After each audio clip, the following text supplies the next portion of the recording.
It's a combination of the guitars, hard beats, techno, hip hop. It doesn't stick to one particular style. It doesn't say, yes, I'm a techno record and you've got to be on drugs to listen to it. It's not thrashing at 200 BPM, do you know what I mean? And you can't dance to it. It's just a sensible speed and it's got a hard aggression to it. And that's what type of stuff we're into. 더 프로디지는 1990년대 대중음악사에서 가장 독보적인 위치를 점하는 그룹입니다. 이들은 단순한 밴드가 아닌 초기 레이브 씬의 열광적인 에너지와 펑크록의 반항적 태도, 그리고 힙합의 브레이크비트 리듬을 용광로처럼 융합하여 일렉트로닉 펑크라는 새로운 지평을 열었죠. 언더그라운드 불법 레이브 파티에서 시작한 그들은 현재 전 세계 스타디움을 매진시키는 록스타의 지위에 오른 유일무이한 아티스트로, 그 중심에는 프로듀서 리암 하울렛의 천재적인 음악성과 키스 플린트의 파괴적인 퍼포먼스, 그리고 맥심의 압도적인 무대 장악력이 존재했습니다. 그들의 라이브 퍼포먼스는 타 일렉트로닉 아티스트들과는 차원이 다른 폭발력을 자랑했죠. 프로디지는 역사상 가장 성공적인 전자음악 그룹 중 하나로 전 세계적으로 약 3천만 장의 음반을 판매했으며, 그들의 반항적 에너지와 장르 간 경계를 허무는 크로스오버 정신은 현재까지도 수많은 아티스트들에게 영감을 주고 있습니다. 오늘의 아티스트는 90년대 빅비트의 황금기를 이끌며 전 세계의 댄스 플로어를 거대한 록 콘서트장으로 바꿔버린 전자음악의 악동 더 프로디지입니다.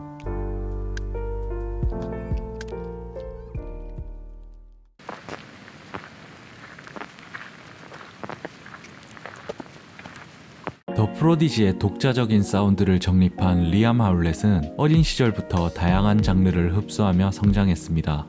그는 초등학교 시절 아버지로부터 선물 받은 스카 히트곡 모음집 앨범을 통해 투톤과 스카 음악에 매료되었으며,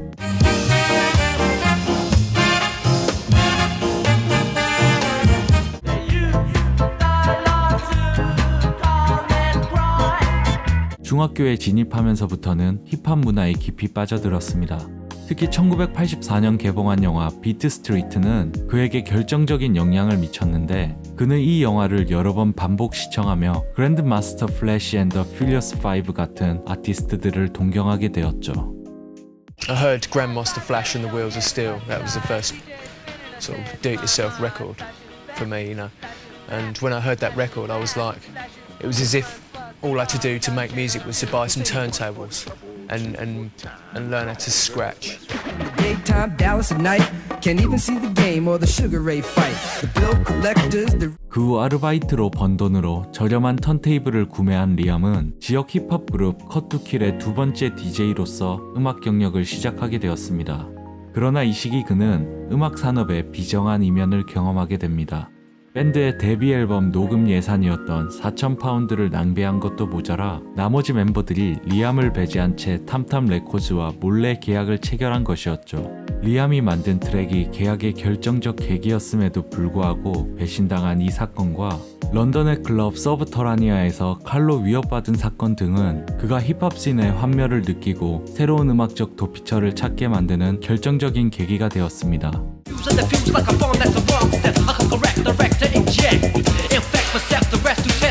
리암이 힙합에 몰두하고 있던 그 무렵 영국은 애시드 하우스 열풍으로 물들어 있었습니다.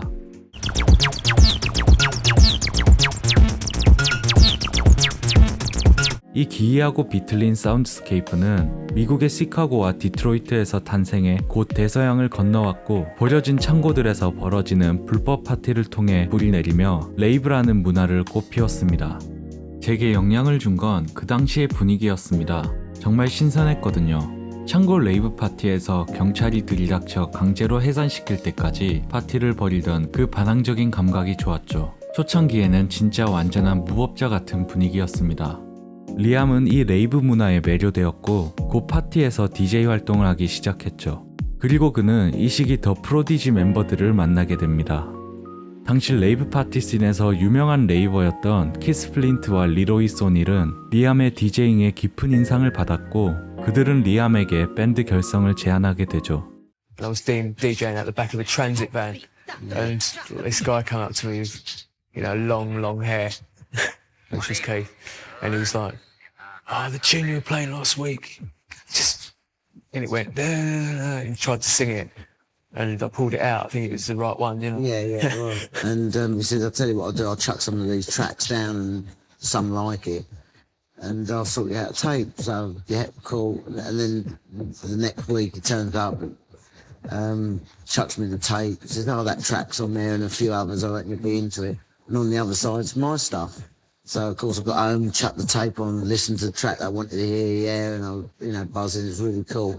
Checked out the other stuff, and you don't expect to know people who can write music properly. You've heard loads of sort of like acoustic demo type things that mates have put together, and I chucked it on. I was like, I can't believe that someone I know has put this together, and yeah, it was just it was superb. 밴드의 이름은 리암이 사용하던 신디사이저 무그 프로디지에서 따왔습니다. 초기 라인업은 프로듀싱을 맡은 리암 하울렛과 댄서인 키스 플린트와 리로이 소닐, 그리고 여성 댄서 샤키로 구성되었으나 첫 라이브 공연을 앞두고 무대를 장악할 MC의 필요성을 느낀 매니저 지기의 소개로 레게 씬에서 활동하던 맥심 리얼리티가 합류하게 되었죠. 이후 정식 계약 과정에서 샤키가 탈퇴하며 우리가 아는 4인조 체제가 확립되었습니다.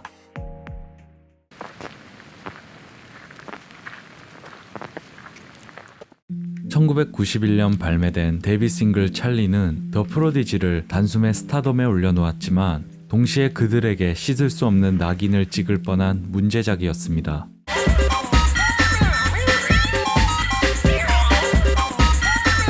강렬한 브레이크 비트와 애시드 신스 사운드 위에 영국의 공익광고 캠페인에 등장하는 고양이 캐릭터와 어린아이의 목소리를 샘플링한 이 곡은 영국 차트 3위까지 오르는 대성공을 거두었죠.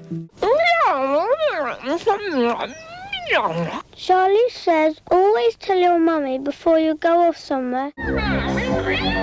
Charlie says, always tell your mummy before you go off somewhere. 그러나 음악 평론가들과 정통 레이브 씬은 이 곡이 레이브 문화를 희화화하고 유치하게 만들었다며 맹비난을 퍼부었습니다.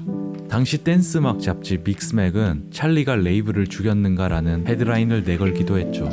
이러한 토이타운 테크노라는 비판은 리암 하울렛에게 큰 자극이 되었으며 그가 이후 더 어둡고 무거운 공격적인 사운드로 선회하여 밴드의 독창적인 색깔을 구축하는 동력이 되었습니다. 1년 후인 1992년 프로디지는 첫 번째 정규 앨범 익스피리언스를 발매합니다.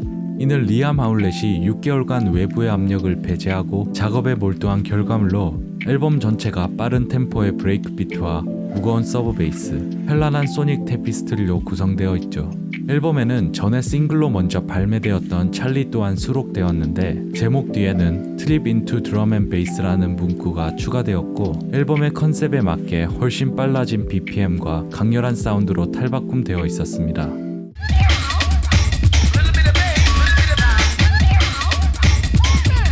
프로디지는 익스피리언스를 통해 그들의 거칠고 무거운 사운드에 기초를 세웠으며 당시 영국 언더그라운드 씬을 지배하던 브레이크비트 하드코어 장르를 메인스트림으로 끌어올렸죠.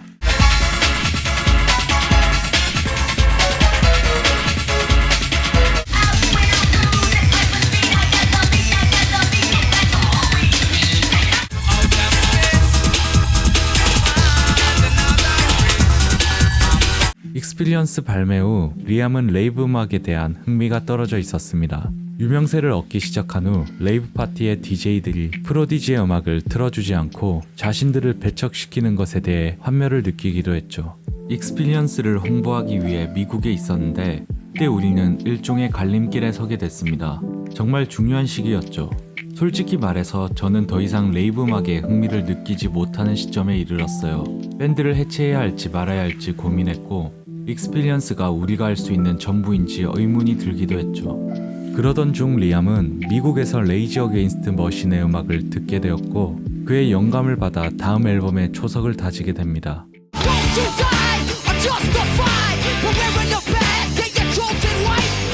그렇게 1994년 발매된 2집 뮤직 for the Jilted Generation은 초기 레이브 사운드에서 탈피하여 더 어둡고 무거운 록적인 요소를 대거 도입했습니다. 이는 빅비트의 시초가 되었으며 댄스 플로어를 넘어 록 페스티벌의 모시빗을 겨냥한 사운드였죠. 저는 자유로운 기분이었어요. 레이브의 빠른 BPM에서 벗어나 약간 반항적인 기분도 들었죠. 레이브는 우리가 좋아하지 않는 무언가로 변해버렸거든요. 스코틀랜드에서 열린 레이브 파티 무대에 섰을 때 모든 게 어색하게 느껴졌던 기억이 나요. 그래서 뭔가 다른 걸 하고 싶어졌죠. 앨범의 5번 트랙인 부드 피플은 너바나의 베리 에이프의 기타 리프를 샘플링한 곡입니다. 이 곡은 일렉트로닉 음악이 롱 리프 중심 구조를 흡수한 교과서적인 사례라고 할 수 있죠. 리듬 파트는 펑크와 락의 경계를 넘나들며 라이브 공연에서 관객들을 광란의 도가니로 몰아넣는 기폭제 역할을 했습니다.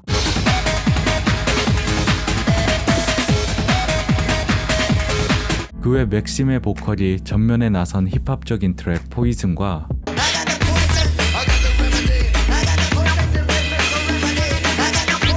켈리 찰스의 You Are No Good For Me의 보컬 샘플을 사용한 트랙 No Good Start The Dance는 당시 유행하던 형편없는 유로 댄스에 대한 일침이었죠.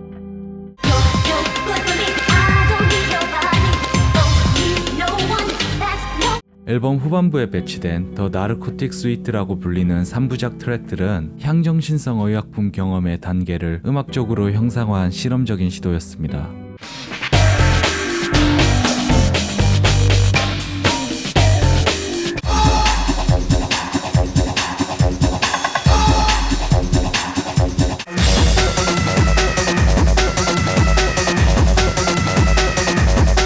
또한 당시 영국 정부는 레이브 파티와 무료 페스티벌을 규제하기 위해 형사사법 및 공공질서법을 제정하려 하고 있었는데 그들은 데얼로라는 트랙을 통해 이에 대한 직접적인 분노를 표출했죠.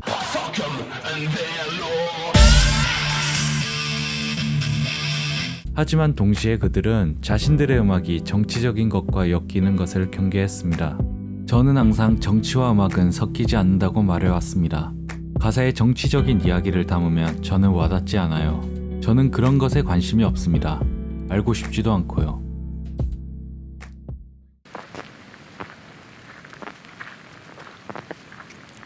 Our glamour comes from being on stage, everything that we take from it and everything we give is in that live show. It's all there to go on stage and perform and have fun and get your message across, get your, the extensions of each person's personalities across.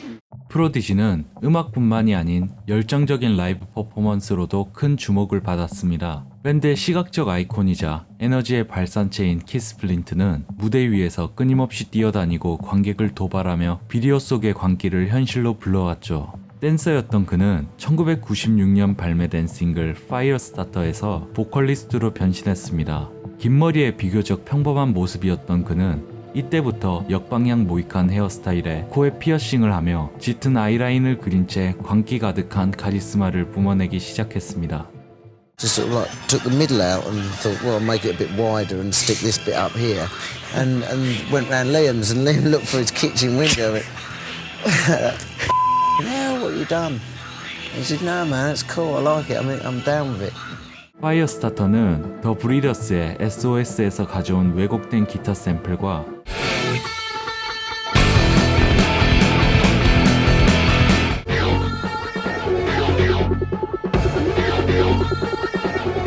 아트 오브 노이즈의 클로스 투 더 에딧 보컬 샘플을 결합했습니다. With my love, close to the edge.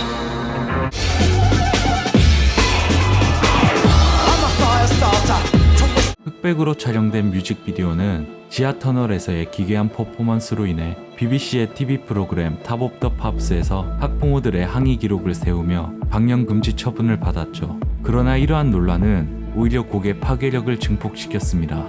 파이어스타터는 영국 싱글 차트에서 1위를 차지했으며 키스플린트를 시대의 아이콘으로 만들었습니다. 또한 체코와 핀란드, 헝가리와 노르웨이에서도 1위를 기록하며 국제적인 인기를 얻기 시작했죠.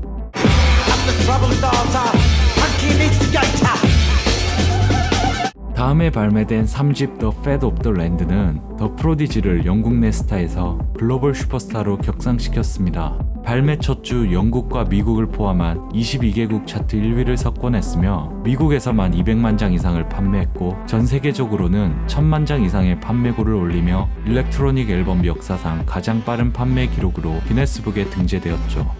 Yo, used to check out lyrics upon the format. Bill with skill with technique, computer aid.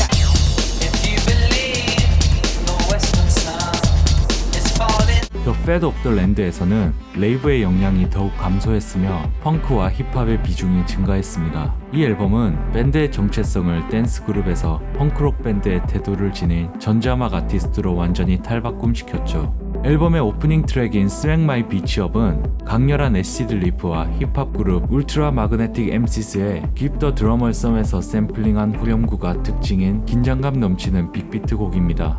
이 곡은 영국 싱글에서 8위까지 올랐고 평단으로부터 호평을 받았으나 곡의 제목과 노골적인 뮤직비디오로 인해 큰 논란을 불러일으켰죠.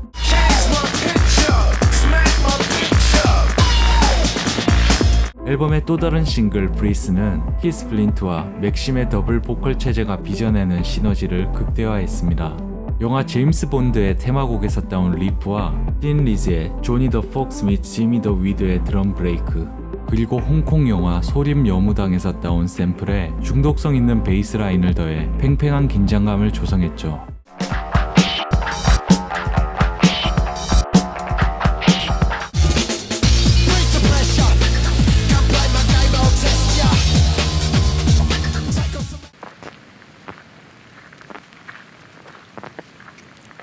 (1997년의) 거대한 성공 이후 밴드는 창작의 고통과 멤버 간의 마찰로 긴 침묵과 부진에 들어갔습니다. 작업 중이던 앨범 전체를 폐기하는 일 또한 있었죠. 저는 작업에 소요된 시간이 너무 길다는 점과 결과물이 이전 앨범과 너무 비슷하게 들린다는 점, 그리고 제 흥미를 끌지 못한다는 점에 만족하지 못했습니다. 그래서 직감에 따라 모든 트랙을 폐기하기로 결정했죠. 키스 플린트와 맥심을 배제하고 리암의 솔로 프로젝트로 진행된 4집 Always Outnumbered, Never Outgunned는 밴드 역사상 가장 이질적인 앨범이었습니다. 예전처럼 음악을 하되 좀 더 신선하게 만들려고 했죠. 프론트맨보다는 음악 자체에 집중하는 게 더 중요하다고 생각했어요. 사람들이 음악에 끌리기 바랬죠. 많은 사람들이 우리를 전통적인 밴드라고 생각해서 이런 변화를 낯설게 여길 수도 있겠지만 우리는 그보다 훨씬 예측 불가능하고 한 앨범에 보컬만 계속 넣는 건 제 스타일이 아니었어요. 앨범에서는 리암 길러거,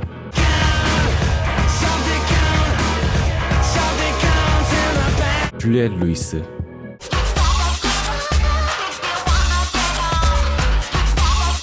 쿨키스 등 외부 아티스트들이 보컬을 맡았습니다.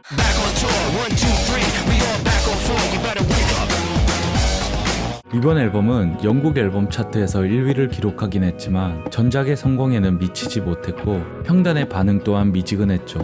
얼뮤직에서는 5년이라는 기다림에 비하면 턱없이 부족하고 예전의 수준에도 한참 못 미친다라는 혹평을 남기기도 했습니다.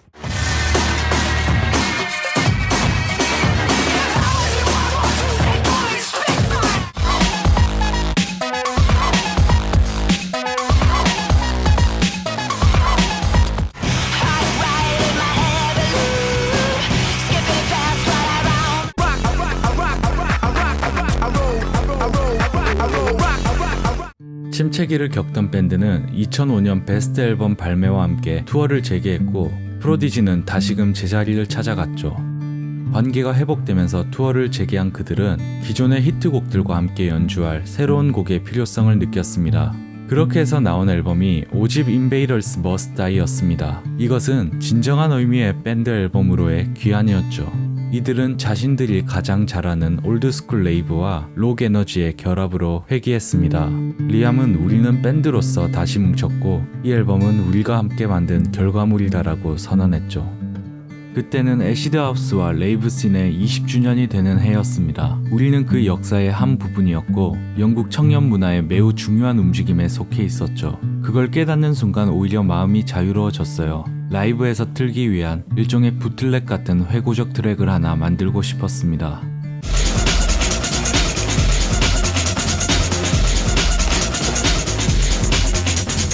Invaders Must Die는 영국 차트 1위를 차지했고 그들은 자신들이 여전히 건재하다는 것을 증명했습니다.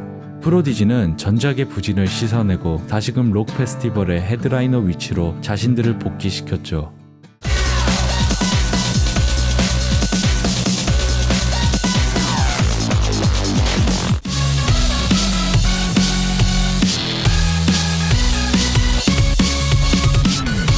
이후에도 안정지향적이고 공식화된 댄스 음악씬에 대한 선전포고로서 발매한 인더스트리얼 성향이 짙은 6집 The Day Is My Enemy와 정해진 길을 따라가는 관광객이 되지 말라는 메시지를 담고 있는 7집 No Tour List를 발매하며 투어와 앨범 작업을 이어나가던 그들에게 2019년 3월 비극적인 사건이 일어나게 됩니다. The lead singer of The Prodigy, Keith Flint, has died at the age of 49. He was found dead at his home in Essex this morning. The Prodigy sold 30 million albums worldwide and had singles including Breathe and Firestarter.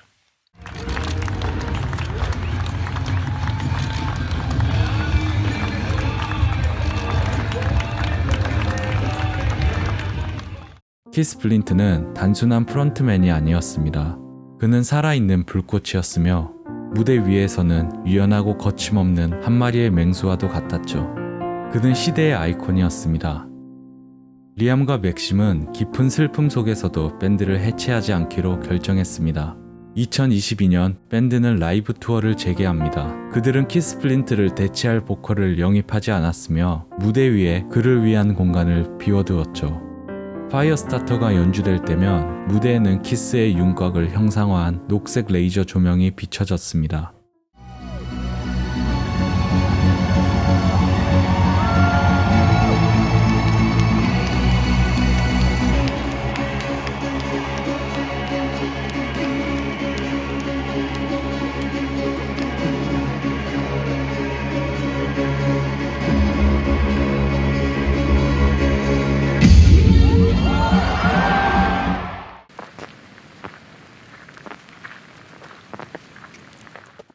더 프로디지는 30년이 넘는 세월 동안 활동해오며 많은 이들에게 영감을 주었습니다.